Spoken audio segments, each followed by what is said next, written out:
Bueno, ya estamos en la mesa de República, que me da mucho gusto compartir a Pablo Bollosa. José Luis, muy buenas noches. Maestro Gabriel Díaz. José Luis, ¿cómo estás? Buenas noches. Sergio Vela, ¿qué tal? ¿Cómo estás, José Luis? Pablo, Gabriel. ¿Cómo estás, Luis? Buenas noches. Qué gusto vernos juntos nuevamente. Completos. Cuando pensábamos hablar del Día del Maestro, porque el 15 es el Día del Maestro, pues está muy bien, pero ya revisando cómo hablar del maestro sin hablar de modelos educativos, sin hablar de materiales educativos, sin hablar de los propios estudiantes, en fin, son muchos factores que intervienen en la labor de un maestro, ¿no? Pues vamos a ver una nota precisamente muy controversial sobre los materiales educativos, libros que dicen, no, es que si no pasan la revisión y el checklist de la Secretaría de Educación Pública, no están autorizados. En fin, ¿por dónde quieren empezar? El tema es muy amplio, ¿por dónde quieren iniciar? Bueno, a ver, nada más porque me volteaste a ver a mí después de hacer la pregunta, por eso comienzo, pero si alguno de ustedes quiere... Adelante. Sí. Gracias. Adelante, Yo creo que estamos frente a un problema o un tema complejísimo. Considero que una de las más hermosas y nobles tareas de cualquier ser humano es transmitir el conocimiento, transmitir la capacidad de valerse intelectualmente por sí mismo a las nuevas generaciones. Aquello que decía George Steiner como el elogio de la transmisión, ¿no? Que es muy, muy hermoso. O sea, pocas labores son tan gratificantes y tan enriquecedoras para el individuo como la enseñanza. Pero la enseñanza... Tú has dado clases muchos años, ¿no? Yo tengo una vocación, digamos, docente, pero está de la mano del aprendizaje. O sea, uno puede decir, estoy enseñando, pero si el otro no aprende o no hay a quien enseñar, en fin, es siempre un binomio. Ahí empieza la complejidad, y porque vivimos una época en la que de repente la insensatez priva por doquier. Esta idea de que a los estudiantes haya que preguntarles qué quieren que se les enseñe cuando justamente no saben qué saben y qué no saben, o bien lo que estamos viviendo, la ideologización de los materiales educativos, la exclusión del sector privado, a mí me parece verdaderamente una regresión, en primer lugar, innecesaria. En segundo lugar, sumamente gravosa para la sociedad, porque si algo requiere México es de una apuesta absolutamente contundente a favor de la educación. Y me parece que es un tema que se sobrelleva por cuestiones de tipo laboral. Sí, se conmemora, por supuesto, el Día del Maestro. Enhorabuena y muchas felicidades a todos los maestros, pero no creo que se haya ocupado de veras la administración pública de la médula en los últimos años, la médula de la problemática, que tiene que ver también con el desarrollo, por supuesto, de nuevas tecnologías y que están totalmente soslayadas. Pero la idea de conducir la educación a partir de criterios ideológicos a mí me parece escalofriante y peligrosísima de veras. Pues sí, ¿no? Es vocación o no sé, porque aquí Pablo se refirió a que durante muchos años ejerciste la docencia. También. Bueno, lo sigo haciendo. Yo cuando decía a mis Pero amigos los tres, ¿no? que mis amigos son unos pelafustanes, me decían, tú no das clases, tú dictas cátedra. Caray. Dijo, tú no puedes dar clase porque nadie da lo que no tiene. Pero más allá de esto, por lo que dice Sergio, de veras, el ejercicio de la educación ha sido siempre un dilema desde los tiempos antiguos, que no, los griegos, por cierto, los clásicos lo tenían muy claro. La paideia de Isócrates, no la de Jagger, dividía muy claramente cuál era el proceso pedagógico, ¿no? Sí. El saber ser, es decir, los valores, la cohesión, etcétera, la vinculación, y el saber hacer, que es la técnica. Son las dos claves en las que se tiene que educar a los muchachos, ¿no? más allá de eso, los modelos, como tú mencionabas y nos decía la convocatoria, pues yo no sé, Pablo sabe más de eso, pero el conductismo, el constructivismo y todo eso, creo que el dilema también está entre qué es más importante, enseñar o aprender, que aparentemente no es la misma cosa, hacia dónde se debe de orientar. Porque si es hacia la enseñanza, la figura del maestro cobra un protagonismo fundamental. Y yo que tengo, pues, no sé, raigambre antiguo, he visto muchos textos recientemente de personas que se refieren a cómo sus maestros influyeron en su vida, los maestros. Y fíjate que yo soy uno de esos, ¿no?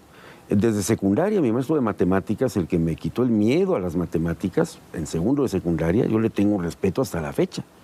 Porque al parecer era una herencia nefasta de la familia Díaz Rivera, que éramos malos para los números. Y yo llegué con ese prejuicio. Y este señor explicaba también que no solo empecé a entender las matemáticas, sino que me gustaron. Ese hombre cambió, pero drásticamente, el destino de mi vida. Posteriormente, los que me llevaron por el camino del humanismo, ¿no? Mis profesores de prepa, de historia, ¿no? Que fueron fundamentales también, no solo en lo que yo elegí para hacer después, sino en mi modo de ver la vida, cómo aprenderla, ¿no? Entonces creo que la labor del maestro para mí sigue siendo fundamental. Hay preocupaciones en torno a la inteligencia artificial, retos para los docentes, ¿no? Porque hoy, ¿cómo distingues un texto que se elaboró por este medio o que lo elaboró el muchacho, ¿no? El propio Hinton, este señor, está muy preocupado, el que es uno de los pioneros de la inteligencia artificial, por las consecuencias que esto puede llegar a tener. Es una especie de caja de Pandora. Ahí no sabemos todavía hasta dónde va a llegar esto. Yo soy muy optimista en el sentido de que es un adelanto, pues, no sé, hasta pensar en términos del Marx clásico, que a Pablo no le gusta, que las máquinas trabajen para el hombre y no el hombre para las máquinas. Era un sueño de Marx en la ideología alemana. Pero verdaderamente la inteligencia artificial es un nuevo método pedagógico. Por lo pronto, a mí cuando era profe de la Ibero me preguntaban, oye, ¿cómo evitas que los alumnos plagien algo? Digo, muy sencillo, yo no mando que escriban ensayos, les pregunto, que me platiquen, que me platiquen lo que leyeron, ¿no? Porque, bueno, uno no puede abarcar todo lo que está por ahí. Entonces, en estos términos, la enseñanza o el aprendizaje, yo creo que sí, la figura del profesor sigue siendo una figura clave. Y no porque el lunes sea 15 de mayo, Día del Profesor, sí, y quienes ejercimos la enseñanza aquí los tres, pues tenemos esa digna profesión. Clave, independientemente del modelo que se adopte, ¿no? ¿Cómo ves, Pablo? No, bueno, creo que han hecho un muy bonito elogio de la docencia, al cual quiero sumarme sin restricciones. Añadir tan solo lo que decía mi maestro José Antonio Marina, de que los maestros somos los profesionales de la esperanza, ¿no? De que uno como maestro pues, siempre tiene esa esperanza, ese optimismo de que los alumnos lo van a hacer mejor, nos van a superar. Y así ha sido muchas veces, ¿no? En cuanto a los maestros en México, pues hay muchísimos muy buenos maestros, hay muchos malos maestros, pero lo que no tenemos, y eso sí deberíamos tener, es una manera sistemática de quedarnos con los mejores y darle oportunidad a otros deshaciéndonos de los peores. Es decir, no tenemos una educación competitiva, tenemos una educación ordenada según el modelo soviético, ¿no? Desde arriba, un funcionario, en este caso el preclaro que acabamos de ver hace unos minutos, decide él mismo con su vastísima experiencia qué es lo que necesita el país y todo mundo tiene que aprender lo mismo. Un país se enriquece cuando hay diversidad intelectual. Es muy importante que haya algunas cosas que sí son comunes, que todos sabemos que son indispensables en la educación, como leer y escribir y tener conocimientos y habilidades matemáticas mínimos que nos permitan desenvolvernos en la vida y no fracasar. Pero más allá de eso, la diversidad de programas, de acercamientos a la educación, pues nos enriquece a todos en la medida en que vivimos en un mundo donde haya personas distintas, verdaderamente individuos y no todos cortados con en el mismo molde, pues todos nos beneficiamos y seremos una sociedad más libre. Lo malo es que pues vamos caminando hacia atrás y mientras nosotros seguimos discutiendo de la educación lo mismo que discutíamos por lo menos desde los años 80, que es cuando yo tengo memoria de que estas cosas ya se discutían públicamente, seguimos discutiendo lo mismo. La tecnología ha avanzado a una velocidad inenarrable. Y no es solamente el problema de la inteligencia artificial en la educación, no es solamente que tus alumnos puedan falsificar un ensayo o una tesis doctoral, no sé por qué se me ocurrió eso ahorita, sino que eso siempre ha pasado, ¿no? También se pueden plagiar las de licenciatura. También, de hecho, se plagian también las de licenciatura. No, esto lo que hace, digamos, la simulación siempre ha existido. Lo importante es que uno no se engañe a sí mismo, que los padres no se engañen a sí mismos sobre lo que está ocurriendo con sus hijos y que los chicos y los jóvenes no se engañen a sí mismos. Eso es lo importante. Y dos, estas herramientas de inteligencia artificial también tienen muchas buenas promesas para los alumnos y para los docentes. Por primera vez tenemos la oportunidad de tener realmente tutores individuales para cada uno, que mantengan un diálogo cuasi socrático, no tanto, pero un buen diálogo con los alumnos para que los inviten a mejorar. Es decir, por ejemplo, el Khan Amigo, creo que lo llama Salman Khan, el que él tiene en su famosa academia digital, la academia Khan Academy. Él tiene una inteligencia artificial donde el alumno pregunta y la inteligencia artificial no le da las respuestas, lo ayuda a encontrar las respuestas. Entonces, si tú le dices, oye, ayúdame a resolver, ¿cuál es la respuesta de esto? Te va a decir, no, a ver, pues piensa, ¿no? ¿Qué es lo primero que tienes que hacer? Dime. Y entonces va manteniendo un diálogo contigo. Y lo mismo para los maestros, o sea, ayuda mucho a planificar clases, a calificar. La inteligencia artificial también tiene muchas muy buenas promesas y otras posibilidades aterradoras sobre las que también deberíamos estar preocupados mientras seguimos anclados nosotros en los problemas de mediados del siglo XX. Noto, Sergio, que estás haciendo ya algunas anotaciones.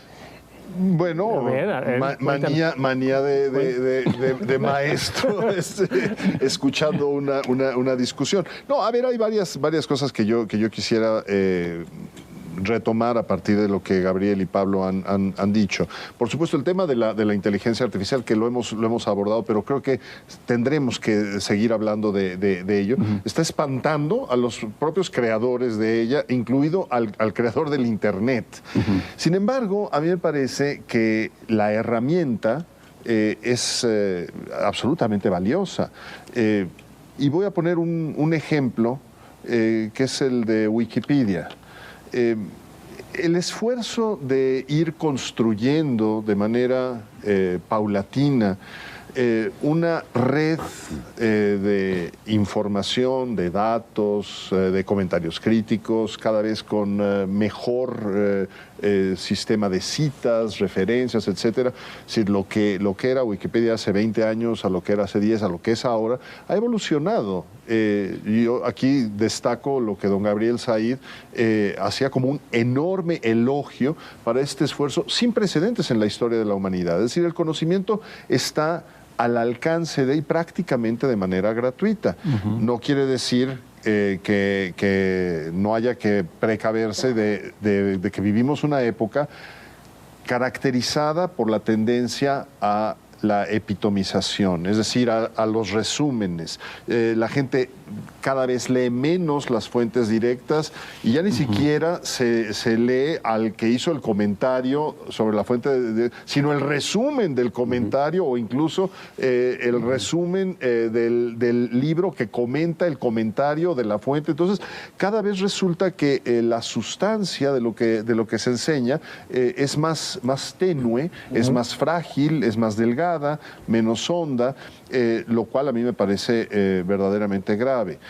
Entonces, yo pienso que estamos viviendo una época casi, diría yo, esquizofrénica o esquizoide, para no caer ya en término esquizofrénico. Es decir, por una parte tenemos grandísimas herramientas y por otra no se utilizan adecuadamente. Y seguimos enfrascados, como dice Pablo, en discusiones de tipo ideológico. Basta leer el artículo 3º constitucional y desde su redacción original a la reforma que hizo Cárdenas en su momento, a cómo quedó. Bueno, es una declaración de principios ideológicos gigantesca. Tendría que ser una cosa muchísimo más sencilla, que el Estado brinde educación de calidad, con pensamiento crítico, una cosa muchísimo más leve. Ahora, me parece que uno de los asuntos que tiene que ver siempre con la educación es que los frutos de ella no se recogen en el transcurso de una sola gestión administrativa.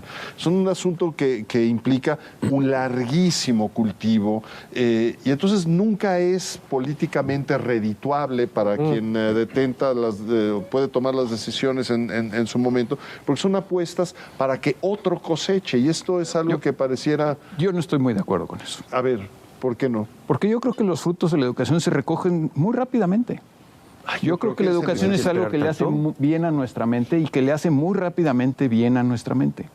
Ahora, si a lo que te refieres es que necesitamos una educación, no sé, técnica para mejorar... No solamente eso, necesitamos ayudar a los maestros a enseñar bien, y eso toma muchísimo tiempo, eso no es inmediato. No, pero si empiezas a enseñarle bien a los maestros, los frutos los recoges muy rápido.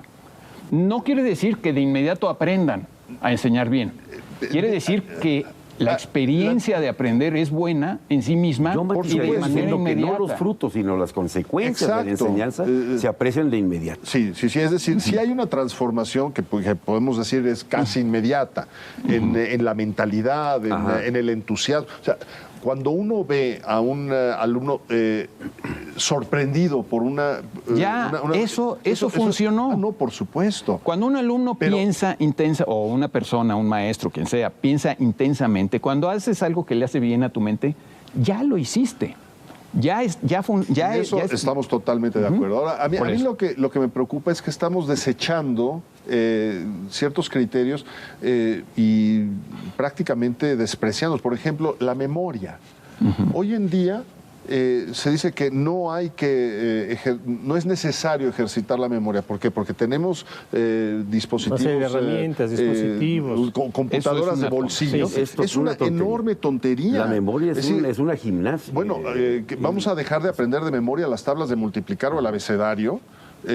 O las preposiciones, todo porque las podemos encontrar en el teléfono celular. Toda la investigación seria que se ha hecho experimental sobre educación indica que no hay manera de pensar críticamente sobre un asunto si uno no tiene conocimientos almacenados en su memoria sobre ese asunto. Claro. A un señor alguna vez le dijeron, oye, es que la memoria es la inteligencia de los tontos. Y él respondió, pero uno sabe lo que recuerda. Claro. No, pero de eso que decía ahorita Sergio, yo los amenacé a los muchachos que iba a hablar de Pablo Boullosa. No. Y en esta oportunidad voy a hablar bien, mi querido Pablo. Porque venga, como se dice en español, vi un clip de acá de mi querido Pablo, donde él hace la comparación de estos frutos, de todo este cultivo, con el árbol. Claro. El árbol, precisamente, ¿no? El árbol del y el árbol que viene del humus, de donde viene, por cierto, el concepto hasta de humanidad, humildad, dice Pablo, de todo esto.